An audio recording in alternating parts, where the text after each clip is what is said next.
All right, guys, here we are, day 4 at the House of Monsters. They're all setting it up over here. And as they do, I'm going to go take my tour. The captain's going to get it started. Yeah. It's now been open a full weekend, the House of Monsters, and it is has been a success. We have not had any major meltdowns. We have not had any major problems. Everything works. We had some hiccups on day 1 that was just an out of sync thing that we knew coming from Nevada. Got that taken care of. Everything is rolling smooth. So I've been wanting to post the walkthrough, and it's one of those things where I don't really know how to shoot this for you guys. I'm gonna do it as if I was a fly on the wall. I would love to go through and get different angles and cut it together and give it that like bah. But what I'm gonna do is shoot it like a fly on the wall. I'm gonna throw it into the wide lens, let you see as much of it as possible. I'm gonna run the entire attraction. If you don't want spoilers, if you want to come see this installment, this second Micro Monster Museum, the Indiana branch of Tom Devlin's Monster Museum, Eddie's House of Monsters. If you're going to come see this and you don't want spoilers, then don't watch this. Today's video is not for you. But if you've been following the journey, which a lot of you guys have been, and it's been so rewarding to see the comments and actually have people come out that have been watching the journey and tell me, oh, we watched it on YouTube, we seen this. Oh, did you run out of gas on your way here? And a lot of inside jokes and stuff. If you are those people and you want to see the payoff, you want to go walk through the House of Monsters without coming to Indiana Beach, I'm going to try to give you as much of the experience as possible, and I'm going to try not to talk through it. I've gone back and forth. Do I speak my feelings about how things are and why I did it? Or, you know what, I can answer those questions in the comments, I guess, or for another video. I'm leaving now. I'm on my way out of town. So the park's about to open, and before me and Cooper are actually on the road, I'm going to catch a shower, grab some food, and we're out of here. Park is going to open, and this is the first branch of the House of Monsters. I'm coming back probably in just about a week's time, and I'm gonna build. I got some exterior things I want to do. It's really weird building this baby and leaving it and walking away, but usually you do a job and you hand it off to someone, but this is ours, so we need to maintain it. We need to make it cool. We want everybody get the bang for the buck, just like the Monster Museum. Difference is the Monster Museum is 2 minutes from my house. This is 2,000 miles from my house. So, feels real weird. But me and the captain, we're going to hit the road. So, here we go. Tom Devlin's House of Monsters. Well, that's not true. Tom Devlin's Monster Museum presents Eddie's House of Monsters.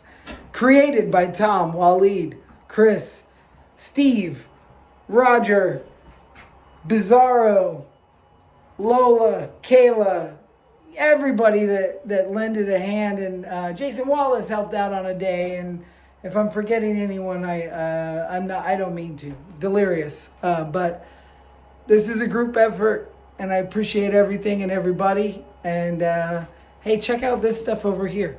This is like the Tom Devlin prop shelf. So you got Monster Museum memorabilia in here. You've got a little bit of the effects career. I got the Full Moon Features catalog in there from 2012, 2013. My work is very prominent, like that Killjoy, the Killer Eye, the Blade. Those are all characters from movies I worked on. Got some actual Puppet Master pieces in here. Over here we have the newest feature film, Return to Shadow Valley. Got Gangrel over here from the After Dark, one of my favorite movies. And of course our boy Waleed as Pigskin from Slaughterhouse on the Hill. Cool little, got the Blu-ray behind him. And over here we have some of my Face-Off career. That's me working on the original Teddy Told Me To on Face-Off and the little poster of it. Down here we got Steve Hansen as Las Vegas Frankenstein. Couple cameos in this attraction. Old School Teddy Told Me To. This is from right after Face Off, I used to sell these masks, full head masks. Teddy told me to. Then we've got Teddy Told Me To, the movie over here. That's Michael Shields as Old Man Ted. And yeah, just a couple Tom Devlin. And then we got the Butch Patrick memorabilia shelf with the Coach and the Dragula, which this weekend we've had parked out front, which has been very cool. We have the Munsters lunchbox that some of you guys saw me recreate because it's not real.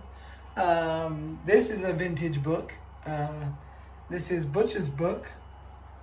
We have a Butch Patrick Monsters A Go-Go or Retro Go-Go. Like a Ben Cooper mask kinda. And a reaction figure. Cool little Eddie autograph. And this is real special. That's Monster Go Home, hosted from Tom Devlin's Monster Museum by Butch Patrick. So ties us a little bit together. All right, guys, if you are ready.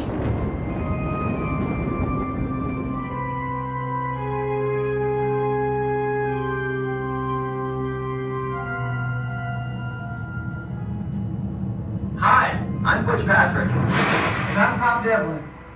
Welcome to Eddie's House of Monsters. While you guys are here, please respect the residents of the house. Don't touch any of the monsters or props without being instructed. And you will be instructed. I want you to meet Claude, our resident invisible man.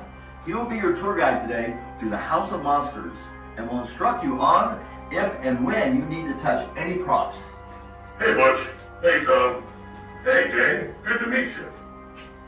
Don't be scared. Claude will guide you through. You'll see some familiar faces along the way, and Tom and I will meet you at the end.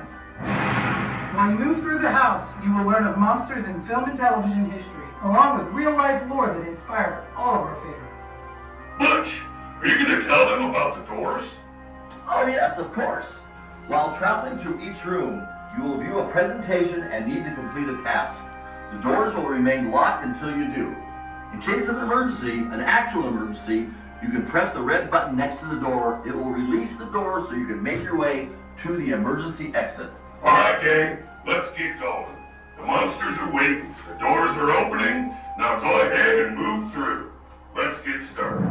But you gotta meet him in the next room. First up's werewolves. On my way.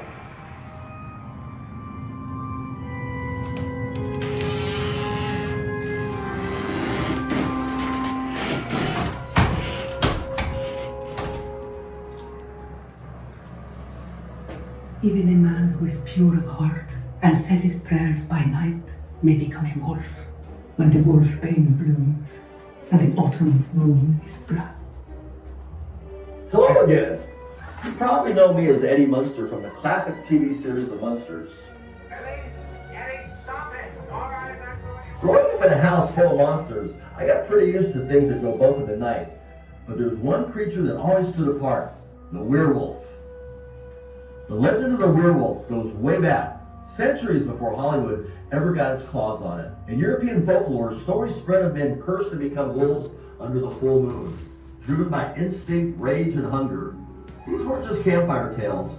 People genuinely feared werewolves. By the time movies came along, the werewolf found its perfect form. In 1941, Lon Chaney Jr. starred in The Wolfman, creating what many still consider the definitive version of the creature. That film gave us the rules that we all know. Full moon transformations, the curse passed by a bite, and the idea that deep down, the monster is still a man struggling to hold on to his humanity. And that's what makes the werewolf different from the rest. Dracula knows what he is. Frankenstein's monster didn't ask to exist. But the Wolfman, he feels it happening. He knows what he's becoming, and he can't stop it.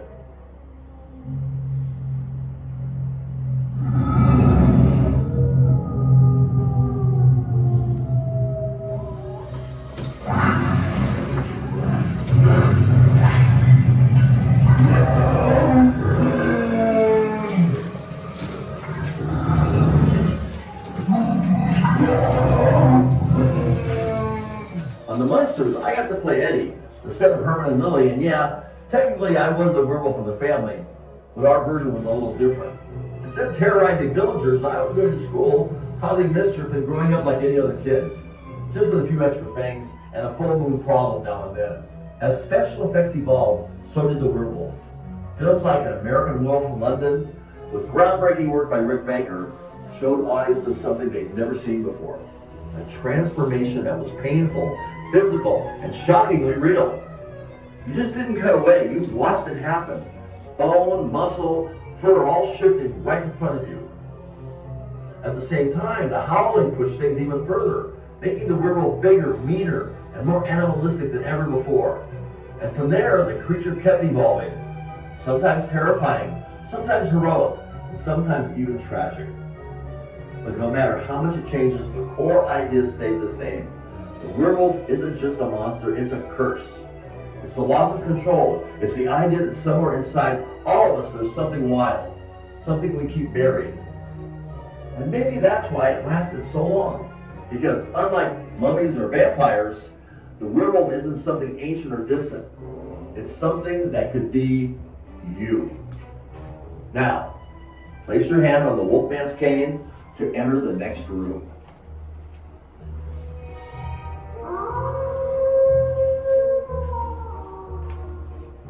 All right, guys, the doors are opening. Let's move through before they close.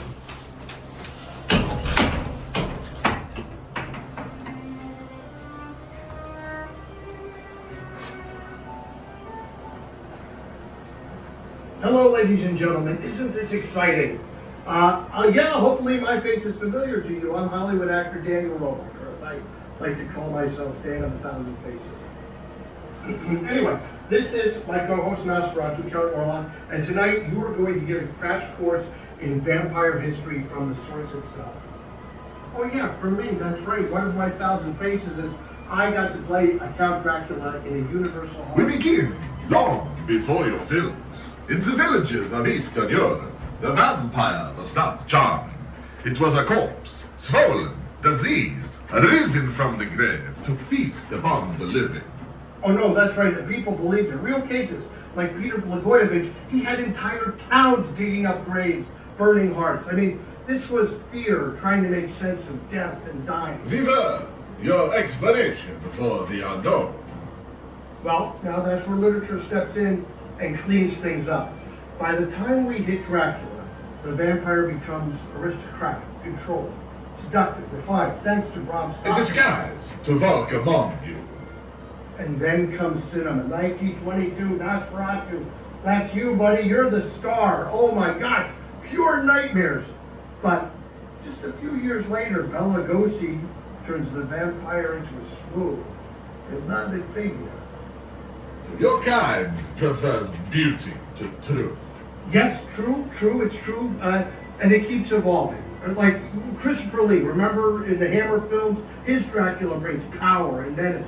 But by the time we hit the 80s, vampires are riding motorcycles and wearing leather jackets and playing rock and roll. The Lost Boys, man, you remember that.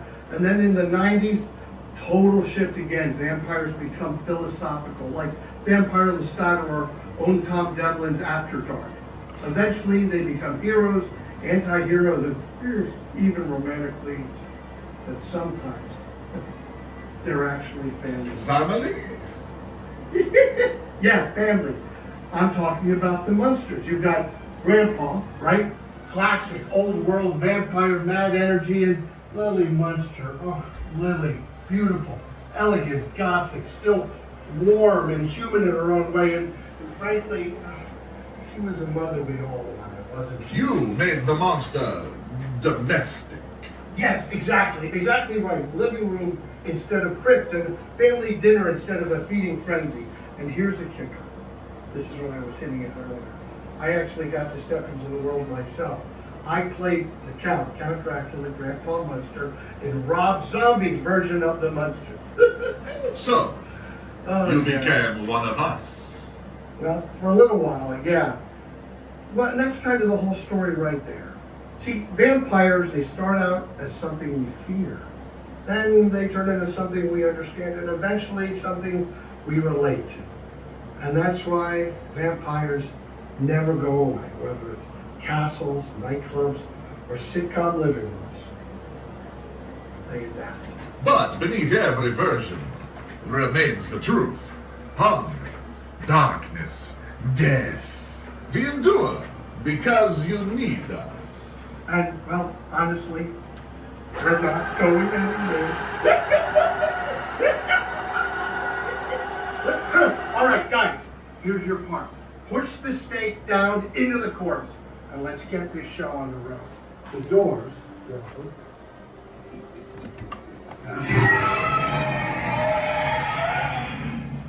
All right, everybody move on through to the next room.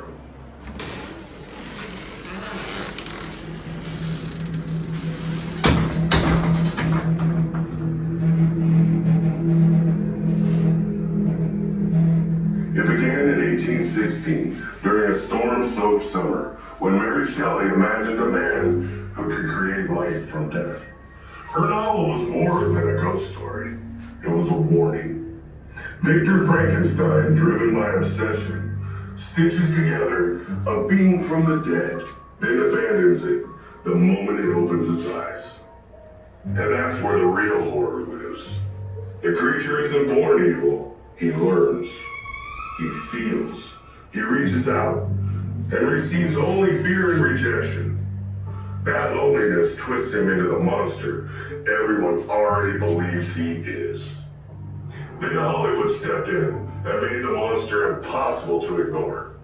In 1931, Boris Karloff brought the creature to life in Frankenstein, with Jack Pierce's unforgettable makeup, giving him a face the world would never forget. Though I suspect the man himself could tell you more about that than I ever could. Each morning began long before the cameras rolled. Jack Pierce would apply layer after layer, cotton, collodion, grease paint, building the face piece by piece. The head was shaped to appear as though it had been assembled, not born. The eyelids were made heavy, the skin drawn tight, the scars deliberate. It took hours in the chair, sitting still while the monster slowly came to life. And once it was complete, I didn't simply wear the makeup, I had become him. The weight of the boots, the restriction of the costume, the limited vision, all of it informed how he moved. He was not meant to be fast. He was not meant to be graceful. He was constructed. Perhaps that's why audiences felt something for him, because beneath it all, there was still a man trying to be understood. But before Karloff, there was an earlier spark. In 1910, Edison Studios released one of the first film versions of Frankenstein, a silent short where the creature emerged from a bubbling laboratory cauldron. More alchemy than science. Even at the dawn of cinema, the story was already alive.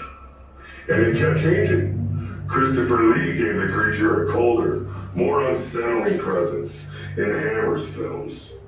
Robert De Niro later brought it closer to Mary Shelley's novel, intelligent, emotional, and painfully aware of what he is. Then came one of the strangest and most beloved descendants of the Frankenstein legacy, Herman Munster, built from the same stitched-together tradition. Herman turned the monster into something funny, gentle, and oddly wholesome. Proof that even creatures made from fear can become family. Even Tom Devlin has carried that legacy forward in his own way, with Las Vegas Frankenstein, a modern monster story built with practical effects, old-school imagination, and a love for the classic creature features that started it all. Frankenstein isn't just about bringing something to life. It's about what happens when you abandon it. Now then, if you'd like to continue, and I suspect you do, go ahead and pull that lever on the wall. Yes, that one. Don't worry, I'll be right behind you. You just won't see me.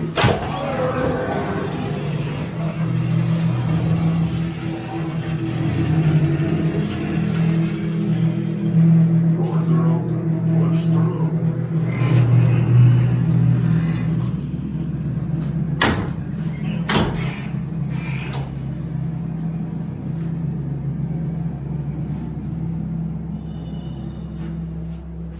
Hi, I'm Andre Gower. I played Sean, the leader of the Monster Squad in the 1987 cult classic directed by Fred Decker. You know, some, including Tom Devlin, say The Mummy in our movie was one of cinema's best, created by Stan Winston and his incredibly talented team.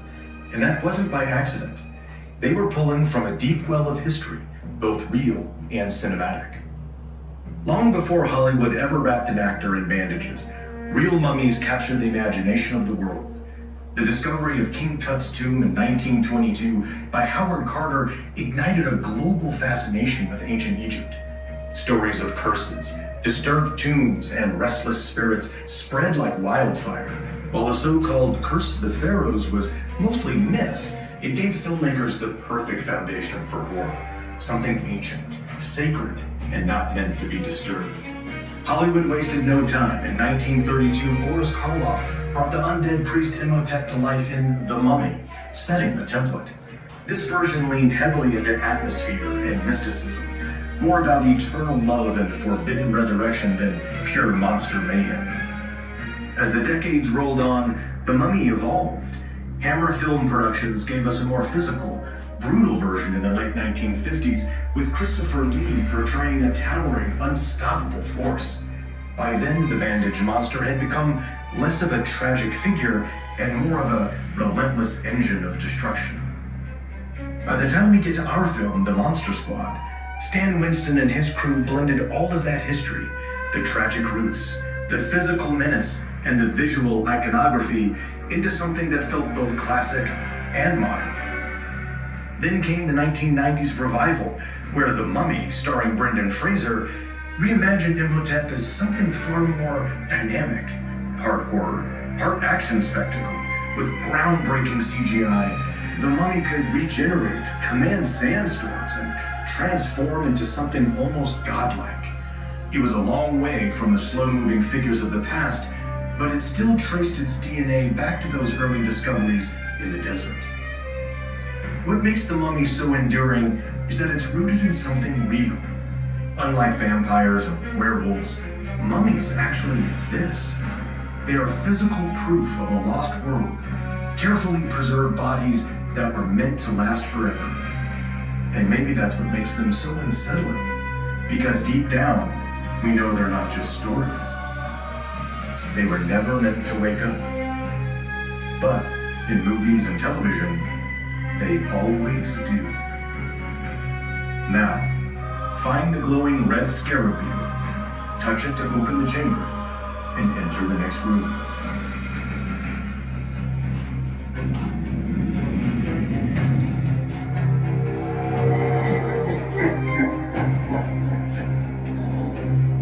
Push through the doors and let's head in there.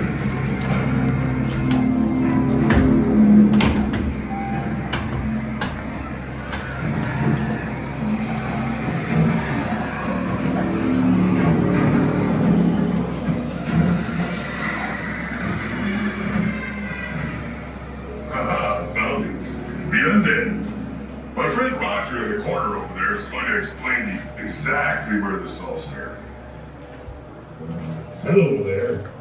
Now, unlike werewolves, vampires, or even Frankenstein's monster, legends born in old Europe, the zombie, the one you're looking at right now, that's an American creation. Born right here on home soil, 1968. Woo! When George A. Romero and Tom Russo unleashed the Night of the Living Dead and changed everything. Now sure, before that, there were stories, voodoo legends, films where the dead were controlled, empty shells without will. But Romero made us hungry, fleshy, slow-moving, unstoppable, not controlled, not cursed, just us. He kept going. Dawn of the Dead, Day of the Dead, turning zombies into something more than monsters. Reflections of society, of consumption, of collapse. And then, we went a little wild with it. Lucio Fulci gave the world zombie, rotting flesh, worms in the eyes, slow decaying bodies that looked like they truly clawed their way out of the grave. Full cheers, dripping atmosphere, and unforgettable imagery. Then came Dan O'Bannon, with the return of the living dead. And oh, he made us talk. He made us fast. And made us hungry for brains. Brains. Oh, and we didn't just stay straight over. After we took here Boulder, America, the infection spree, across the ocean, all the way to England, where they caught onto the zombie craze in their own way. Like in Shaun of the Dead, where Simon Pegg and Edgar Wright turned the apocalypse into something almost relatable. Friends at the pub, trying to survive the end of the world with a pint in hand, while we shuffle around outside, funny, clever, very rich, but still us. From there, we spread everywhere. Movies, television, even shows like The Walking Dead, where the end never really ends. Because that's the thing about zombies. We don't stay buried. We don't stop. And sooner or later, we all go. Place your hand on the brain on the cabinet to open the doors.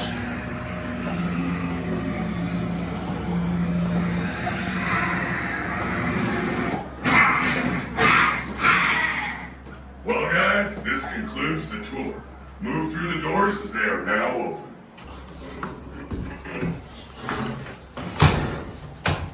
Hey, Tom, they made it through. That's great, guys. Glad you made it. Claude, how'd they do? Oh man, what a great group! These guys weren't afraid of anything. Well, I hope you learned quite a bit about movie magic and the creatures of cinema. Maybe next time you're watching a scary movie or serving treats on a Halloween night, you'll see a familiar monster and you'll remember where they came from and how important they are in our culture. Monsters have been a huge part of both mine and Butch's lives, and sometimes people don't understand the art and history attached. So we hope that's what you can take away from this experience. Well, that and some good selfies though, right? Well, if you're taking selfies, make sure you get one with my buddy Spot. You wouldn't want to miss that opportunity.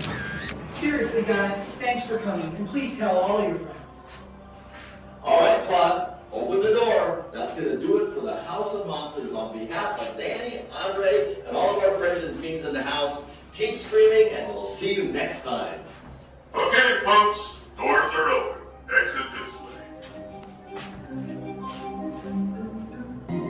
All right, guys, well, that was it.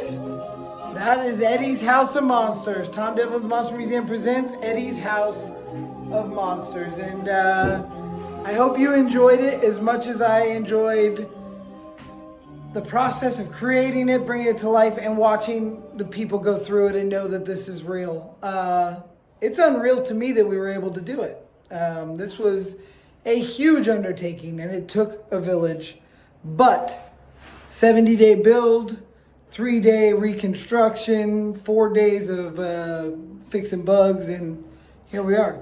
I think we'll still be tweaking it, into the future to make it smooth and perfect, but it's perfect in its imperfection. And I hope you guys come out to Indiana Beach this season and check it out. Show me pictures. Always tag me, please. Tag the Monster Museum, tag Tom Devlin.